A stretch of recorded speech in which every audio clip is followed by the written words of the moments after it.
اللہ تعالیٰ کے کچھ فرشتے اعمال نامہ لکھنے کے سوا زمین میں گھومتے پھرتے ہیں اور اہل ذکر کو تلاش کرتے ہیں۔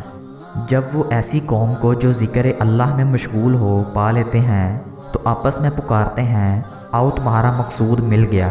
پھر وہ ان کو اپنے پروں سے ڈانپ لیتے ہیں اور ایک دوسروں کے اوپر صف بندی کرتے ہوئے آسمان تک جا پہنچتے ہیں۔ پھر فرشتے مجلس کے ختم ہونے پر بارگاہ الہی میں حاضر ہوتے ہیں تو اللہ ان سے سوال کرتے ہیں، حالانکہ وہ اپنے بندوں کے احوال سے بخوبی واقف ہے، کہ بتاؤ میرے بندے کیا کہہ رہے تھے؟ فرشتے عرض کرتے ہیں، تیری تسبیح و تمجید اور تکبیر و تحمید بیان کر رہے تھے۔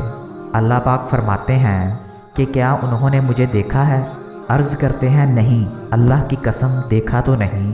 ارشاد ہوتا ہے اگر دیکھ لیتے تو ان کا حال کیا ہوتا؟ فرشتے عرض کرتے ہیں تیری عبادت میں اور زیادہ منہمک ہو جاتے اور خوب تیری بڑائی بیان کرتے اور تیری تسبیحات کثرت سے بیان کرتے۔ ارشاد ہوتا ہے وہ مجھ سے کیا مانگ رہے تھے؟ عرض کرتے ہیں وہ آپ سے جنت کے طلبگار تھے۔ ارشاد ہوتا ہے کیا انہوں نے جنت کو دیکھا ہے؟ عرض کرتے ہیں نہیں، اللہ کی قسم دیکھا تو نہیں۔ ارشاد ہوتا ہے اگر دیکھ لیتے تو ان کا حال کیا ہوتا؟ عرض کرتے ہیں اور زیادہ اس کی ہرس کرتے اور شدت سے اس کی طلب میں لگ جاتے۔ ارشاد ہوتا ہے وہ کس چیز سے پناہ مانگ رہے تھے؟ عرض کرتے ہیں جہنم سے پناہ مانگ رہے تھے۔ ارشاد ہوتا ہے کیا انہوں نے جہنم کو دیکھا ہے؟ عرض کرتے ہیں نہیں، اللہ کی قسم دیکھا تو نہیں۔ ارشاد ہوتا ہے اگر دیکھ لیتے تو ان کا حال کیا ہوتا؟ عرض کرتے ہیں اور زیادہ اس سے دور بھاگتے اور مزید اس کا خوف ان میں پیدا ہو جاتا۔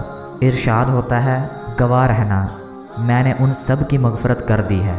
ایک فرشتہ عرض کرتا ہے کہ ایک شخص ان میں شامل نہیں تھا لیکن اپنی کسی حاجت سے ان کے پاس آیا تھا۔